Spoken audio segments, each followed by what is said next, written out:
Mhm.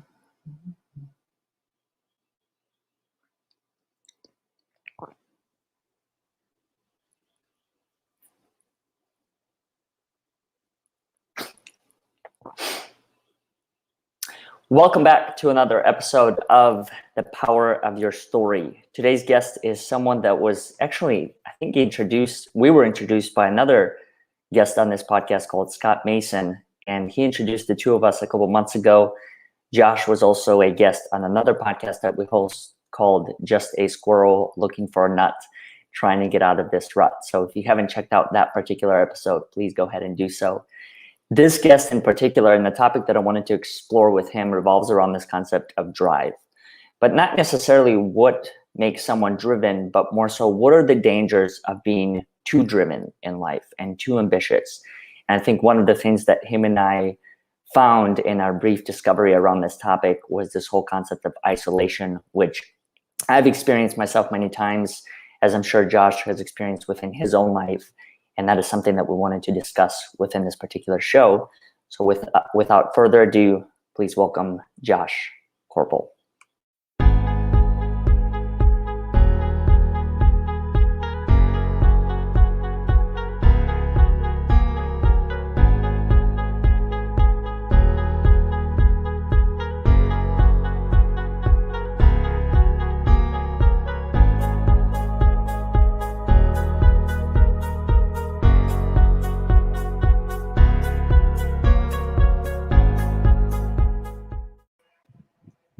There he is.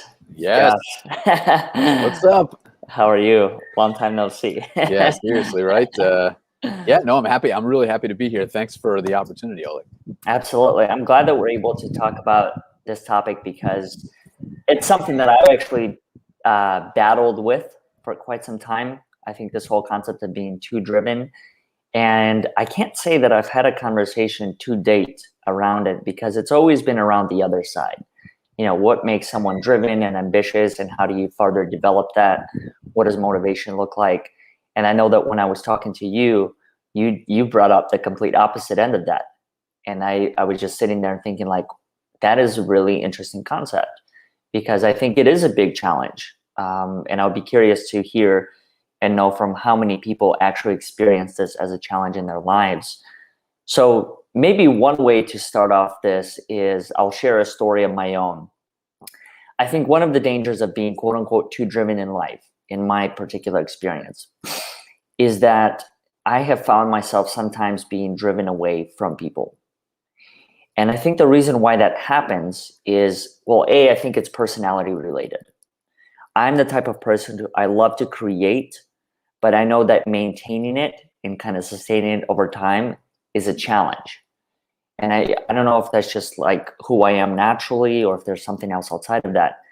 And so I think this whole concept of being driven and sometimes too driven, it drove me away from people.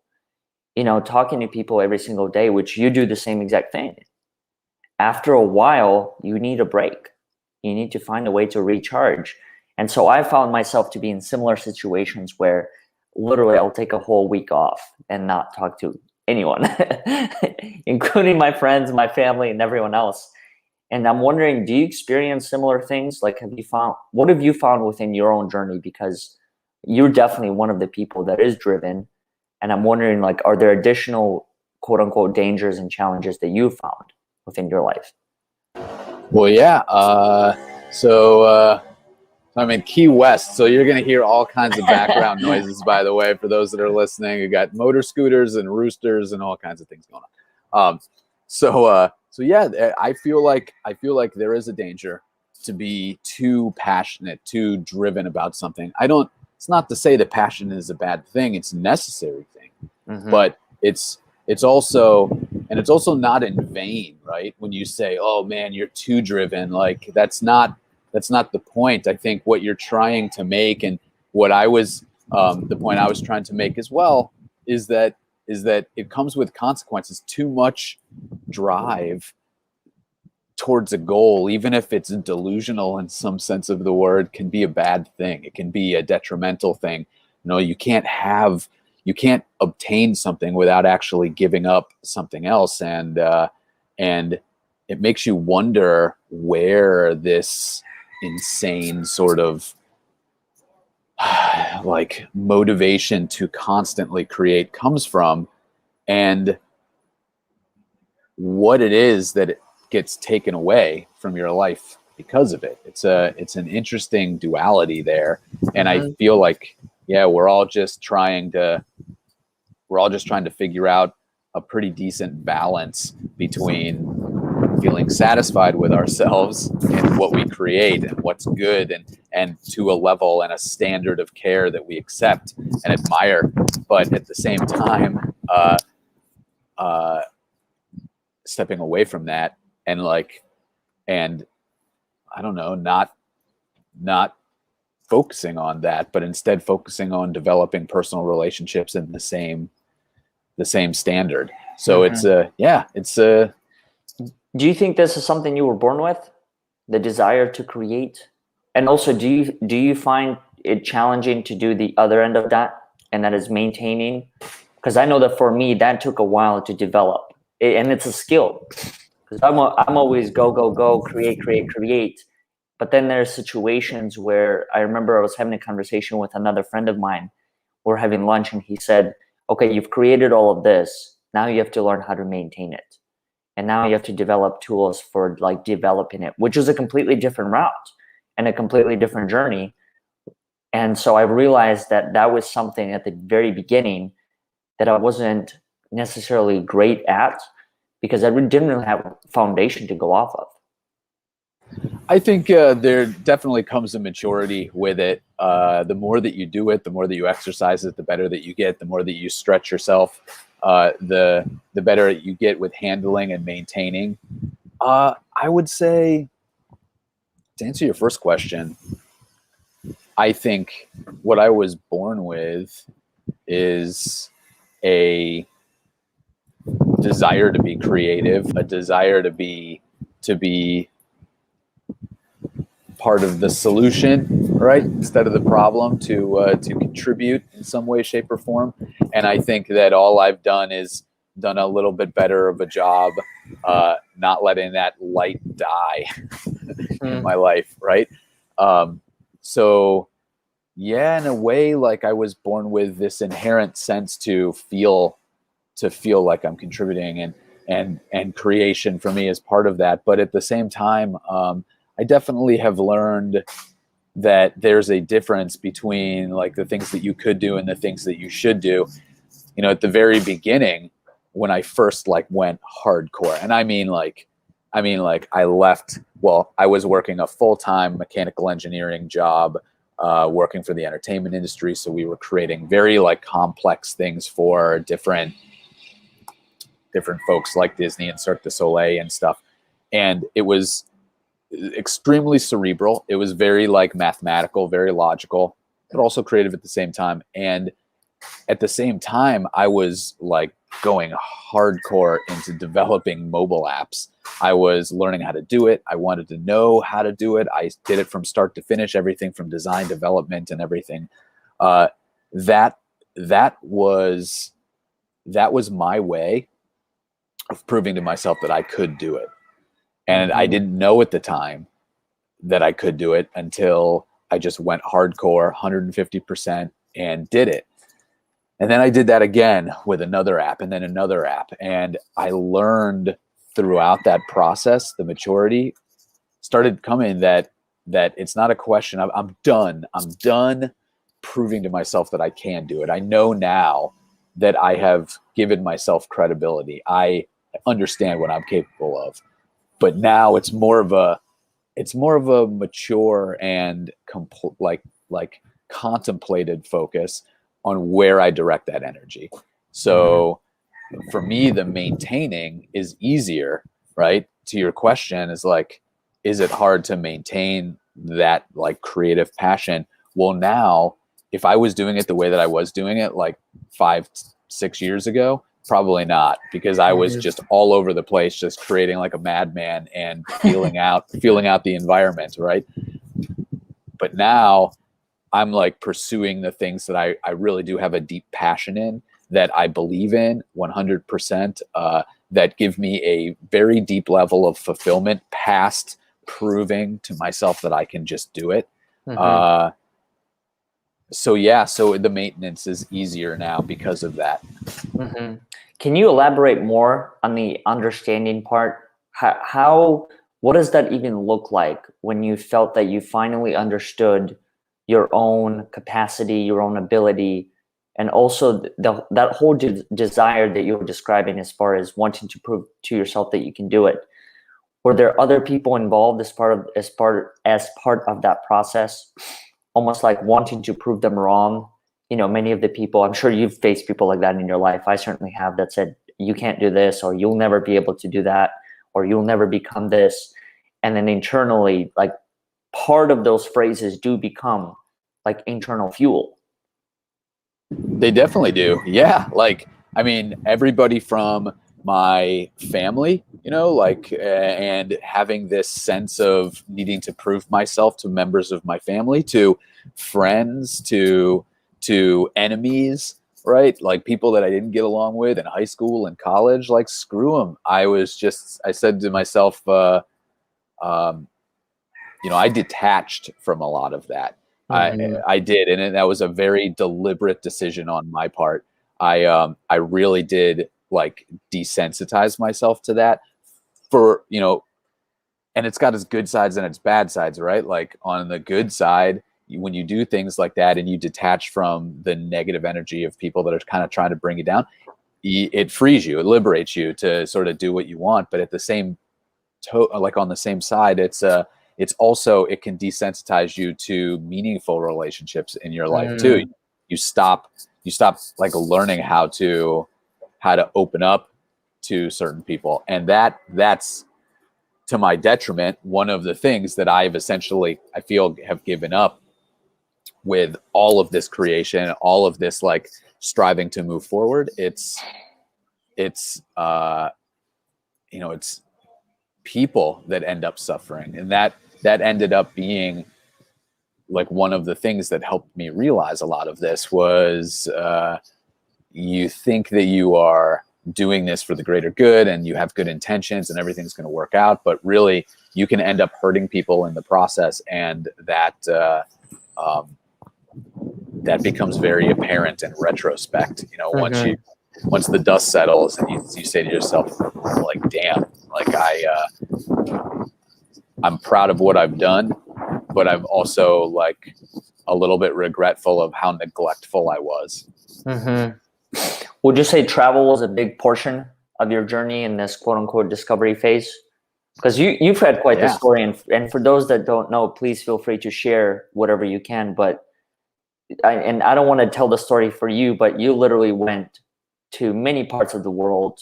I know the story that we were talking about prior to this recording was you going to India and going on a bike and taking that all the way around. I mean, that's not an experience that many people face, at least the ones that I've spoken to. So was that a way for you to kind of let go of everything that you were building and then hopefully find a new path in life? Or was there something else beyond that? No, it really was. I mean, that's a good way to put it. I mean, I did that motorcycle trip because I had felt like I hit a plateau in my current industry. At the time, I was a tall ship captain here in Key West. Mm-hmm. And I got to a point where I'd been doing it and I sort of proved to myself that I could, and I was really damn good at it. And but I didn't necessarily see too much of an opportunity for growth in the direction that I wanted. Like I could have gone kind of like the next steps once you get your license and stuff and you want to drive bigger ships, is you either go the private ship route where you're just like working like for a rich billionaire or something on his yacht, or tugboats and like container ships and things. Neither of those really appealed to me so much. So I was like, screw it. I need to reset. Like I need to detach, figure some stuff out. And that was when I made the decision to go over to India. And that was 2 months in the northern part of India, up in the Himalayas, right north of New Delhi.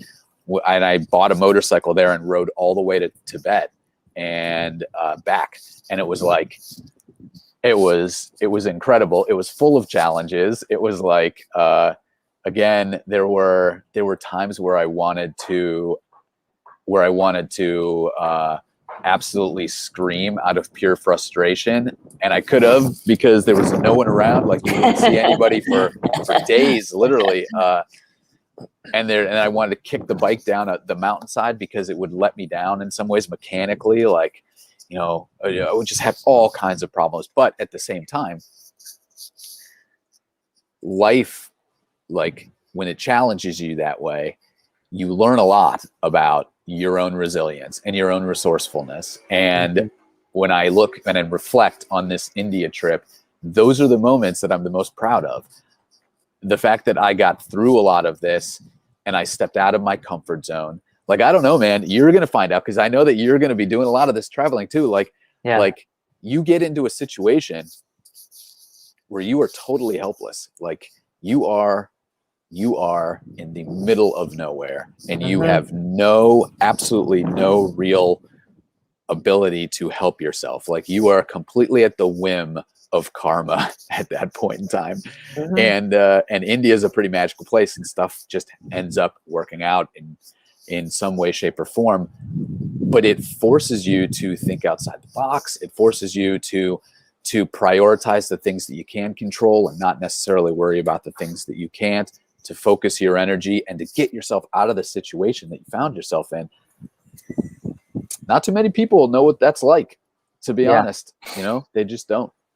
And traveling on your own, I think it also presents its own, like you said, set of challenges, but also opportunities to learn. So I've never done that. I've never done this, being able to go to, especially another country, and not know a soul, and it's just you. It's you, me, myself, and I.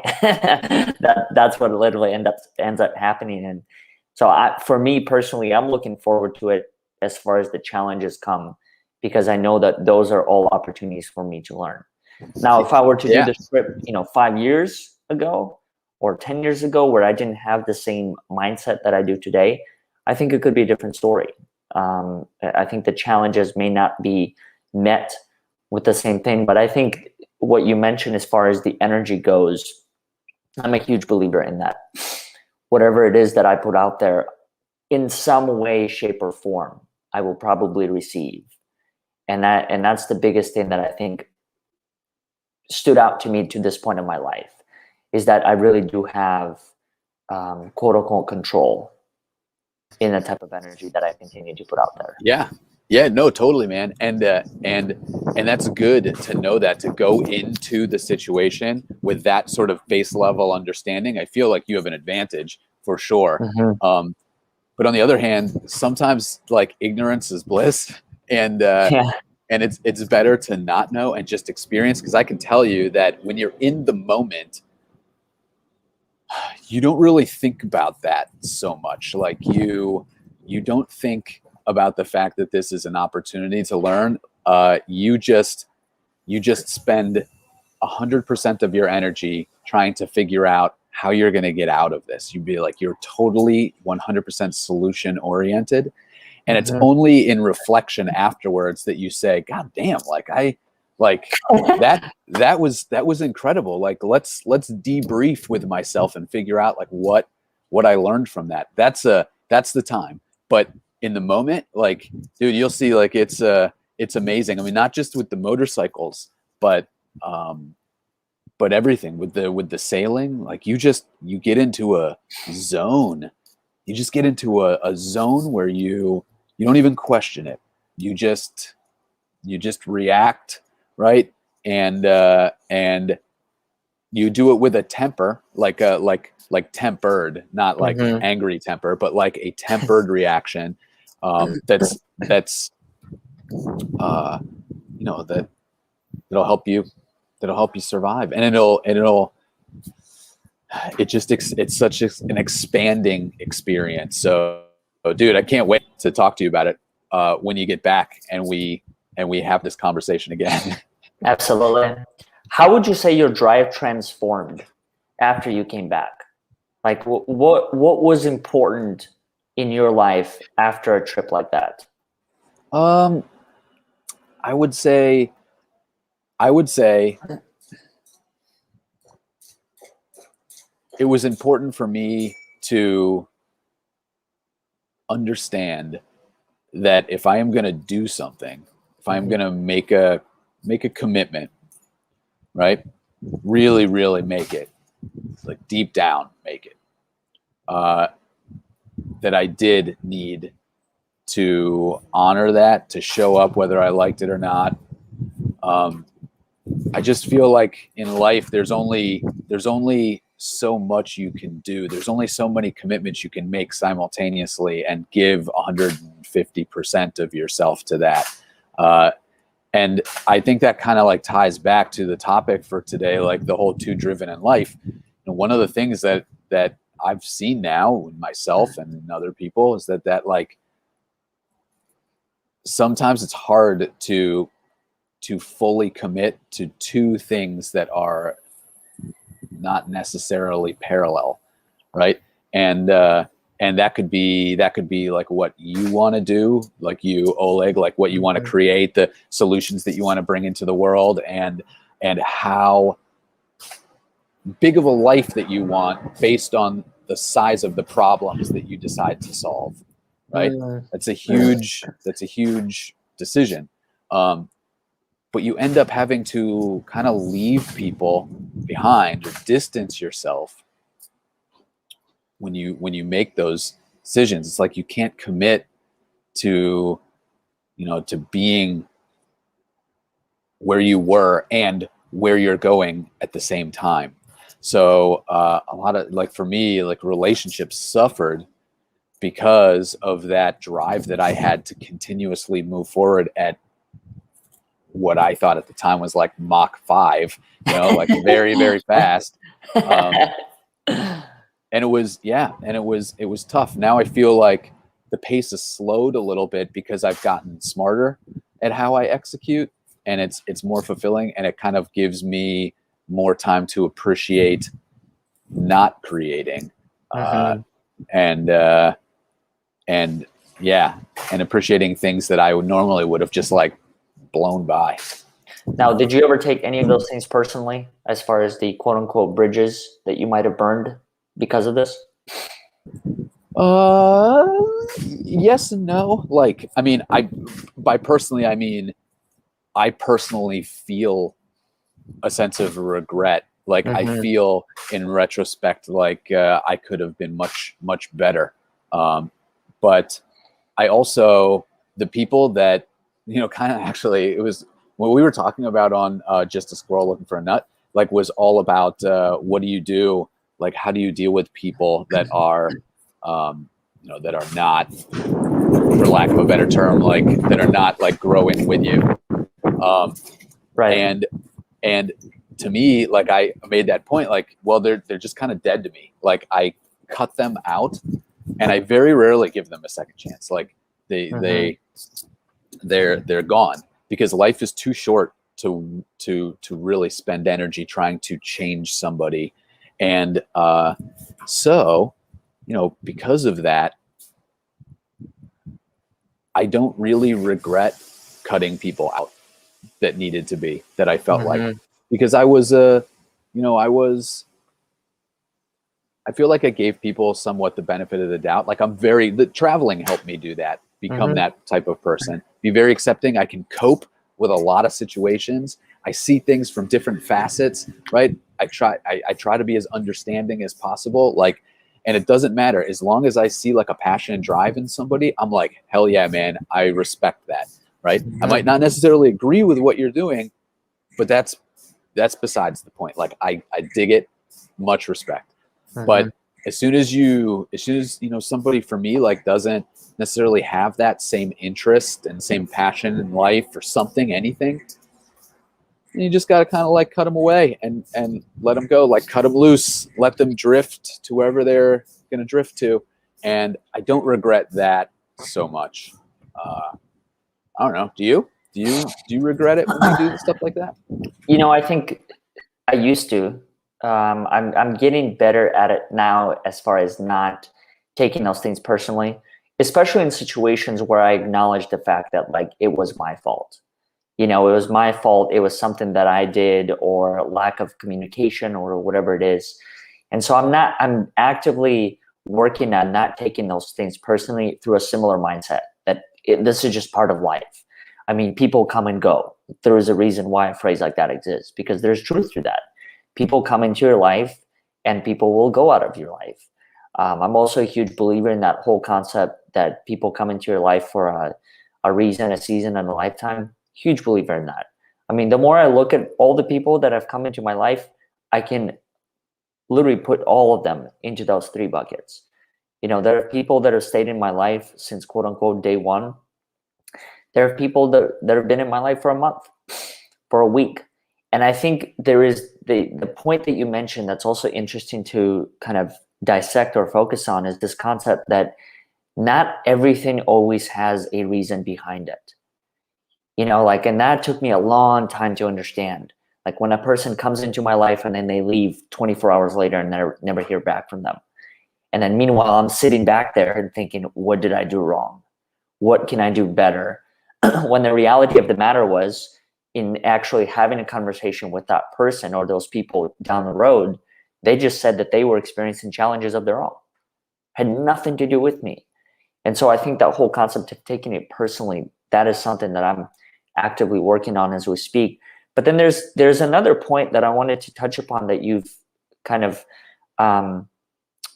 hinted at a couple of times, and it's this whole concept of projecting your drive onto other people. So you're driven. I know that I'm driven. That's just something that I know about, myself, who I am as a person. And I'm wondering, how do you personally draw the line when it comes to projecting your own drive and your own version for growth onto other people without having them, kind of like follow the same thing or not? Because that sounds like that's a situation where your concept of "you're dead to me" is probably going to be more alive than ever, especially if they don't meet the same standard of drive when it comes to you. Yeah, it's a really good question. I mean, to be honest, I typically ask for forgiveness before asking for permission to do that. Like, I don't know. I don't know how somebody draws the line necessarily between trying to shine as their own star, quote unquote, right? And be and truly be like enthusiastic about life, but then not necessarily expect or hope, to see that in others. There's an understanding there for sure. I mean, at this point in time, it's an unfair projection for me to expect that everybody is going to think like me. I mean, it's definitely not realistic. It's delusional to think that. Mm-hmm. But that's why I feel like there's a I don't know, almost like a level above it, where I look for just a passion. If someone, the standards that we're talking about doesn't necessarily have to be like what they're doing, but how they're doing it. And if that's infectious for me, like, I love that. And if someone doesn't necessarily have that same idealism and that same kind of drive and infectious energy with what they're doing, it's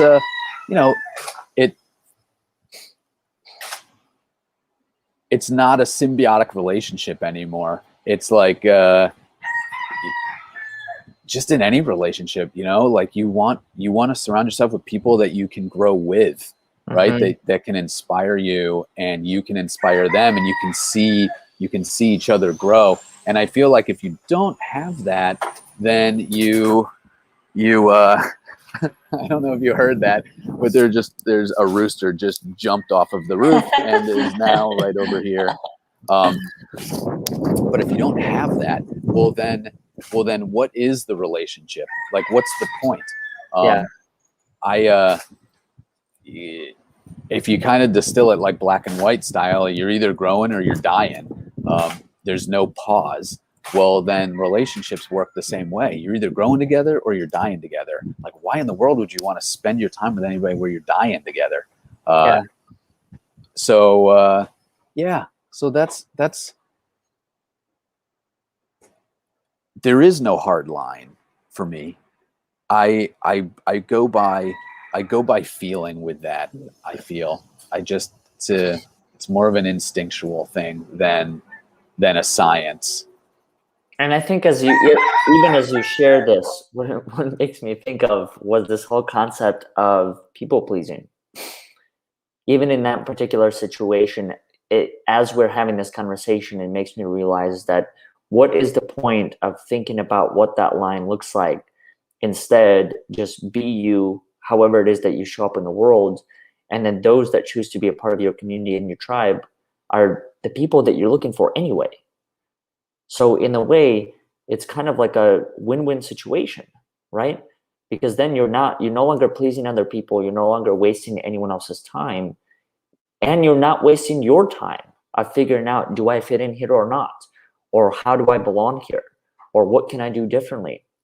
And I think, I don't know if this has been your challenge, but for me, this was definitely a challenge at a certain point in my life where I was constantly trying to figure out, like, what does it mean for me to belong in this world? What does that look like? How can I actively do this? And that journey was a long journey that I don't want to go on again. Like, I feel like I've learned not all the lessons, but I've learned all the lessons that I needed to keep moving forward. And so there became a point where I just know there's certain parts of this journey I don't want to revisit again. And that whole concept of trying to find my belonging and do I fit in here or not is one of those. It makes sense. No, I mean, because like not too many people have had the experiences that you have had. I mean, those cut you to the core, the things that you've done. And I can understand, like, especially at such a young age where you had questions being impressed upon you, right? Where you did take it personally, and it did, I don't know, like almost manifest and spill over into an idea of people pleasing, because you don't want that fear of abandonment. Like, you don't want that. And so anyone would just naturally internalize that, thinking that that situation is caused by something that was their fault. And it's, it takes a lot of maturity to get over that and essentially like unlearn a little bit, and start to realize, like, chip away at it, start to realize that it really doesn't, the world, shouldn't necessarily work that way. And once I feel like the more that you chip away with it, the more exciting it gets, the world, because then it's freeing you of really caring what the hell other people think. Like, I definitely do care. I definitely do care. Not a monster, but it's like there is an amount of people pleasing that has to be done in the world. I just think that it's inevitable, but it's the right people. It's identifying who you think are the right people. If you're in a relationship, like your partner is somebody that is important to you, and you want to make them happy, like, and they want to make you happy, and that's an amazing partnership. But if you don't necessarily have that depth of a partnership, the people pleasing thing is a little less important, in my opinion. So I hear you, man. Like, it is not an easy thing, but I think that you really will get a lot out of the traveling and the experiences. And yeah, it's so funny. Like, I was in, where the hell were we? We were in we were in Belize. Was it just you, or did you go with someone else? For what? For the trip, when you left for India, or did you just meet people along the way? A little bit of both. So India was myself and the girl that I was with, right? So she was from Israel, and we went over together and did this motorcycle trip together. which actually isn't a story in itself, because when you're riding the motorcycle, and you're also kind of responsible for another human life as they're riding on the back, it just took it to a whole nother level of stress, like in a good way, in a bad way. I didn't even think about that. Is that an active thought in the back of your mind, as far as like, there's another person, I got to be more careful, things like that? God, yeah. Like, you take way less risks. I laid the bike down twice, and then one time we hit a rickshaw, but we didn't necessarily go down. But each one of those times,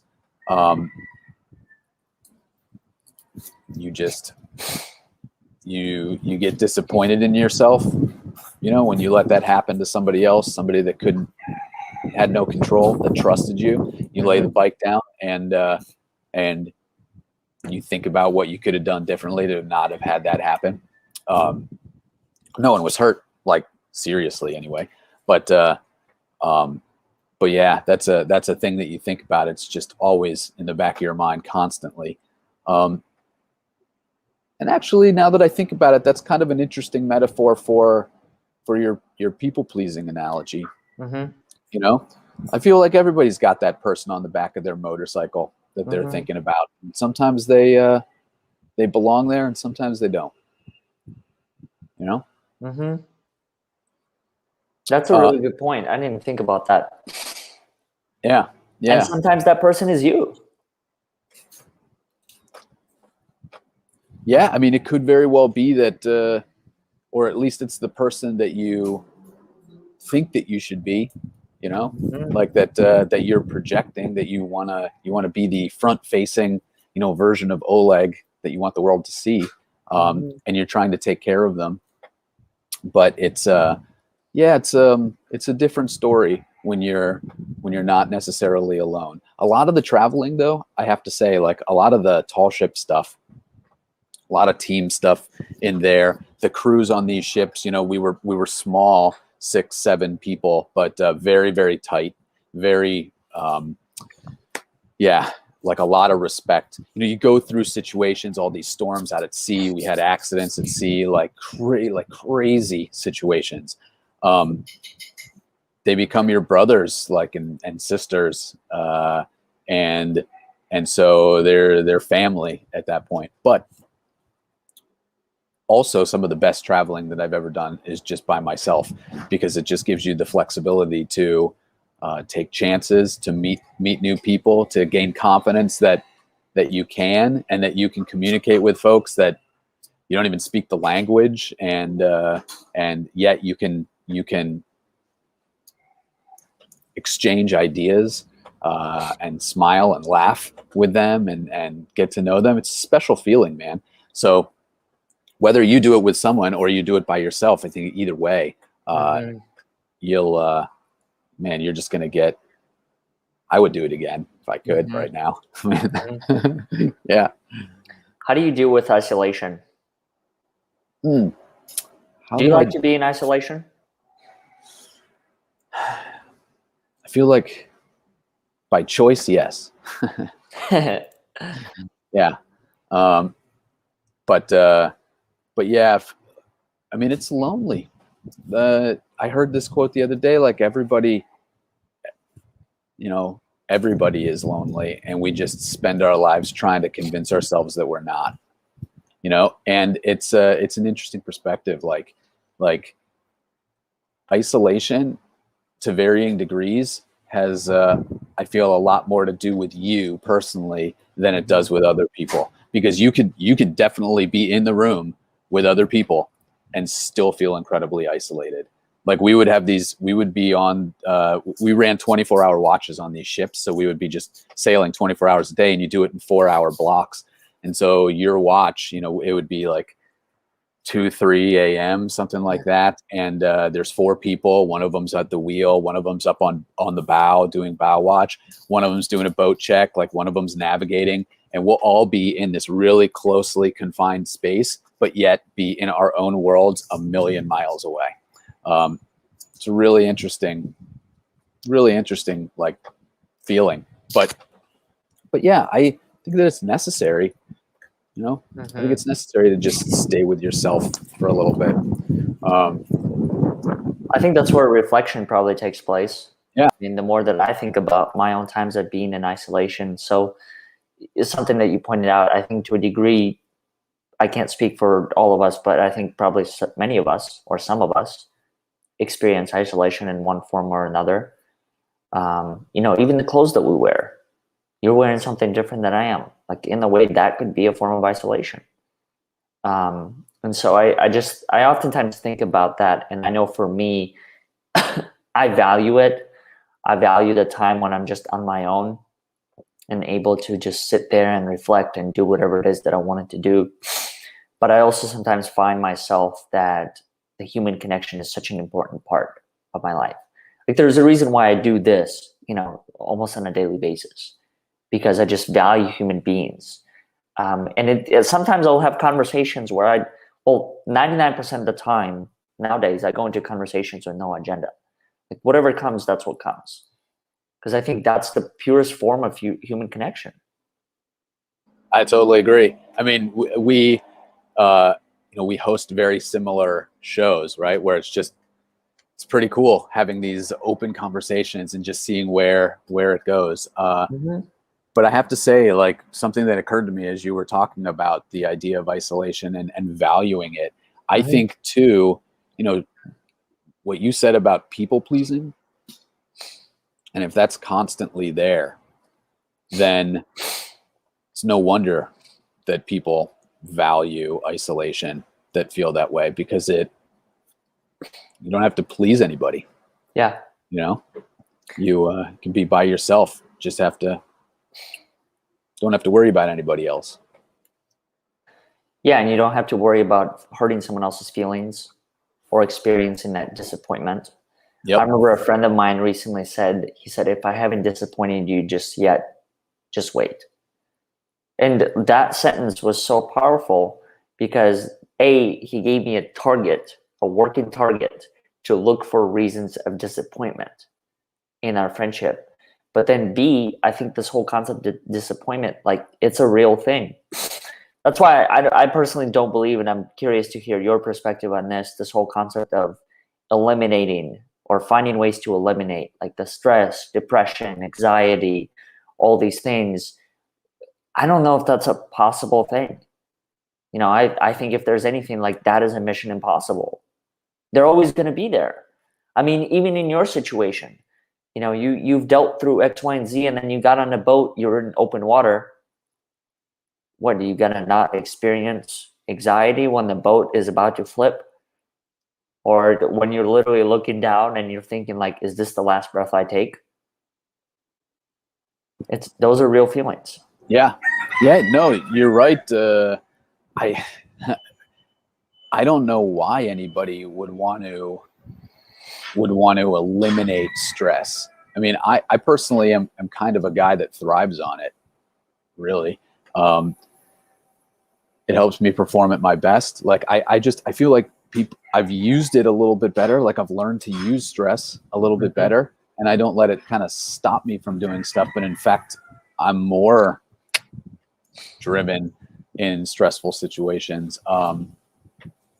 But yeah, if you didn't have that, if your goal in life was to eliminate stress and disappointment and feel happy all the time, I think that I agree with you. That's a mission impossible. That's a complete fabrication.